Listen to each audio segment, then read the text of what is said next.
Brighter Shores is an upcoming MMORPG developed by the Gower brothers, the original creators of RuneScape. Recently, we gained more insight and information from Andrew Gower about how the world map in Brighter Shores will function and how it could impact the game moving forward. This seems like a perfect time for some theory crafting and reflection on whether this design choice might be seen as positive or negative, depending on your perspective. I just want to briefly say that it's very hard not to compare Brighter Shores to RuneScape, given their shared lineage and similarities. But Brighter Shores is obviously set to distinguish itself in unique ways. If you are interested in a detailed comparison between these two games, feel free to check out my brief video where I dive in more into their differences. What we know so far about Brighter Shores in terms of the world design and the map is that it isn't really going to be an open world game, it's rather going to be instance based. What this basically means is that you most likely won't experience encountering other players and events dynamically as you would in an open world game. Instead, you will experience self-contained areas known as instances or rooms that players can traverse through. This has resulted in people questioning whether the game will be any immersive or not, and whether it could potentially ruin the experience of wanting to discover and explore more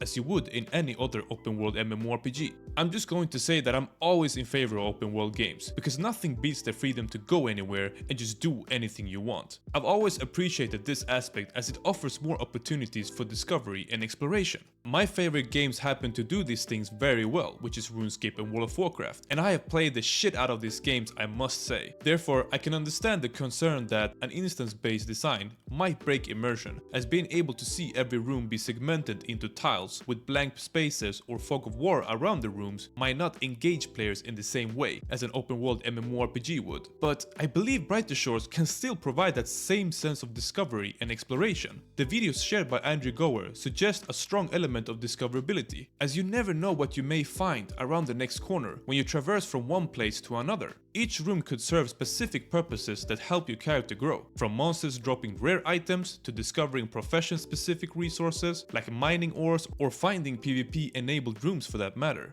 I mean, who knows, right? One of the best experiences of an MMORPG is when you get to play it for the absolute first time, because you know there are so many things you want to do simultaneously, and there's just so many things to discover and find out more about. Whatever theory you want to come up with before the game releases, the fact that it is just unknown is what makes it exciting and engaging. And I might even just run from one room to another to begin with when I start playing this game, you know, just for the sake of trying to find out what's so special about one place over the other. Each room that you also happen to visit will be updated and mapped out in the world map, so you can always know what places or rooms you have been to earlier. What makes this somewhat easier is also the things that you can discover within those places and add labels to them, so that if you want to farm certain things, you can then always visit these places again. It almost seems like a blueprint system, where you for the first time encounter things and it gets added to a list of things that you have discovered, almost like a Pokédex in Pokemon games when you discover new Pokemons for the first time.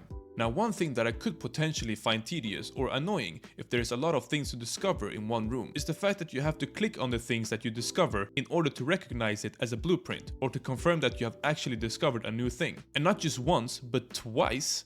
I know guys, it's not a big deal, but I don't really find it very practical to have to click on limestone first and then discover to add it as a label. I'd rather have it just one click and that's it. Nevertheless, it's just a spontaneous thought that I had in my mind when I looked at the video initially. Now, I do like the names of each place or room. It does feel like each room is a part of a bigger space when you even read the names in the order as you traverse through the places.